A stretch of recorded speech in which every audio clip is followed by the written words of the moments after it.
Morning, everybody, and welcome. Our scripture reading this morning is going to come from 2 Kings chapter 5, verses 1 to 14. It's a great story, and it reads, Naaman, commander of the army of the king of Aram, was a great man and high in favor with his master, because by him the Lord had given victory to Aram.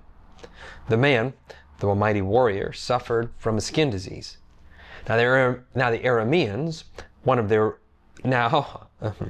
the Arameans, on one of their raids, had taken a young girl captive from the land of Israel, and she served Naaman's wife. She said to her mistress, "If only my Lord were with the prophet who is in Samaria, he would cure him of his skin disease."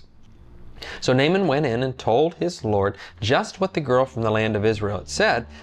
And the king of Aram said, "Go then, and I will send along a letter to the king of Israel." He went, taking with him 10 talents of silver, 6,000 shekels of gold, and 10 sets of garments. He brought the letter of the king of Israel, which read, "When this letter reaches you, you know that I have sent you my servant Naaman, that you may cure him of his skin disease." When the king of Israel read the letter, he tore his clothes and said, "Am I a God to give death or life? This man sends word to me to cure this man of his skin disease? Just look and see how he's trying to pick a quarrel with me." But when Elisha, the man of God, heard that the king of Israel had torn his clothes, he sent a message to the king, "Why have you torn your clothes? Let him come to me, that he may learn that there is a prophet in Israel." So Naaman came with his horses and chariots, and halted at the entrance of Elisha's house. Elisha sent a messenger to him, saying, "Go wash in the Jordan 7 times, and your flesh will be restored, and you shall be clean." But Naaman became angry and went away, saying, "I thought that for me he would surely have come out and stand, and call on the name of the Lord his God, and would have to wave his hand over the spot and cure the skin disease. Are not Abana and Paraphar, the rivers of Damascus, better than all of the rivers in Israel? Could I not wash in them and be clean?" He turned and went away in rage. But his servants approached him and said, "Father, if the prophet had commanded you to do something difficult, would you not have done it? How much more when all he said was to you, 'Wash and be clean'?" So he went down and immersed himself 7 times in the Jordan. According to the word of the man of God, his flesh was restored like the flesh of a young boy, and he was clean. May God add a blessing to the reading, to the hearing, and the understanding of his holy word. Now, I happen to love this story. And sometimes for a preacher, that's a bad thing, because there's a lot that I could say about it, but I just want to pick a couple things that I think I really love about this story. First thing, it's the unnamed people in the story that move the story forward. We learn in the very beginning that Aram had conducted a raid in Israel, had this girl captive, and carted her back, and she worked for Naaman's wife. You have to imagine that this young girl was taken as a prisoner as a result of their warfare. Now, we don't know anything about her background, whether or not her parents are still alive. All we know is that she's a young girl taken prisoner by a foreign army, and this young girl takes the time to care about her potential enemies, seeking the goodwill of Naaman in this case. And Naaman, great commander of the army that he is, goes to the king for help. The king then sends a message to the Israelite king, who is upset because he doesn't want to get invaded again, and thinks that the king of Aram is calling him to do this impossible thing, and to thinking that he's sending his servant Naaman to him, and when he is not healed, that he'll invade him and punish him again. But isn't this what people in power do? People in power talk to other people in power because that's how things get done. But notice that it is the unnamed small people in the story that propel it forward, that lead Naaman to his path of healing to begin with. The story of Naaman fascinates me because the people that move this story, the people of the God that he works through, it's the little people in this story, even the unnamed people in this story, that are the heroes to the story. This great military leader who's probably rich, but there was one little problem. He had this kind of skin disease that he could do nothing about. It's one of these situations where all the power and money of the world cannot stop Naaman from looking into the mirror and realizing that death is staring him right in the face, and it's a very scary thing. But it's the servant girl who's basically living as a slave in his house. And while there's a number of VIPs in the story, and even Elisha would be one of them, it is the story of this unnamed girl who propels this forward. We don't know if she's 8, we don't know if she's 12, we don't know if she's in between, but it turns out that the seemingly invisible girl who probably witnessed so much suffering in her life dedicates her hand to healing. I recently heard somebody else say it this way: just because you have nothing doesn't mean you can't be something to someone. And so this act of kindness, an act of love by this little girl, has always been something for me that I've always loved about this story. There's something else I really love about this story. Other than the fact that it's not the people in power that are going to be the ones that propel the story forward, we find out that how power is used is not the way that God uses power. Naaman, expecting to go to Elisha, becomes angry when Elisha just simply sends a messenger out to him. Naaman goes to the king first, just like kings do, because when you only talk to kings, those are the people in your sphere.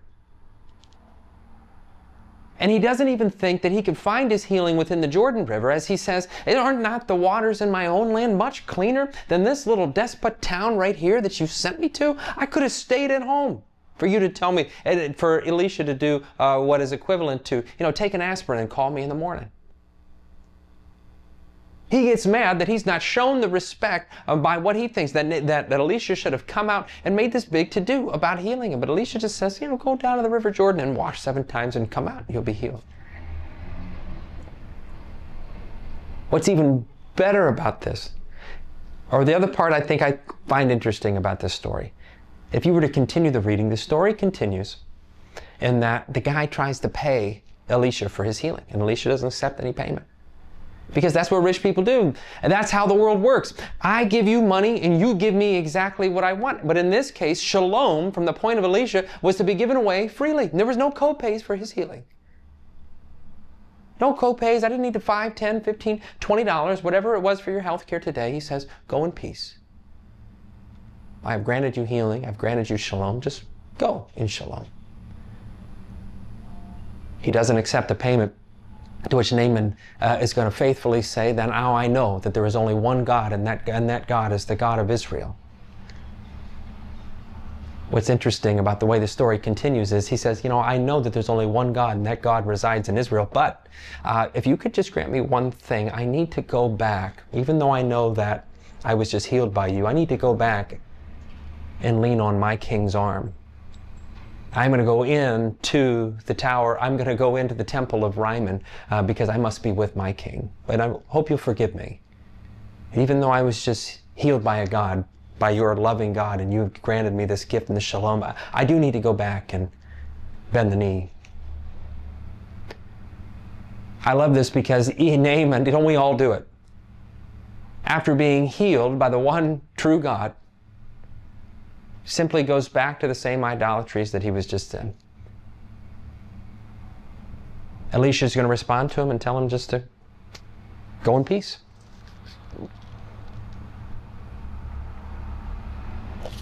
Don't we all? Have you ever been in a time in your life where you've prayed for God to deliver you from something, and He did, and you're excited? You're excited and you're thankful, but we all know that it only lasts a certain amount of time. A certain amount of time before we often just get set back into our ways. What I love is that the grace comes even though that we do that.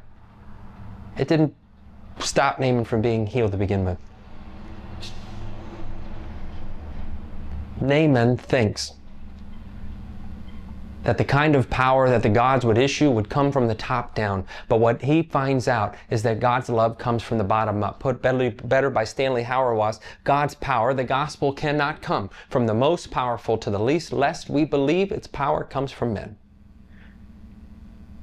In this story, the story of shalom and of healing and of love, it comes from an unnamed slave girl. It comes from an Elisha telling the most powerful military leader in the area to go wash in the dirty Jordan River when he could have washed and stayed home in his suburban countryside, but he told him to come down to his river and be washed. And he's healed and he's clean.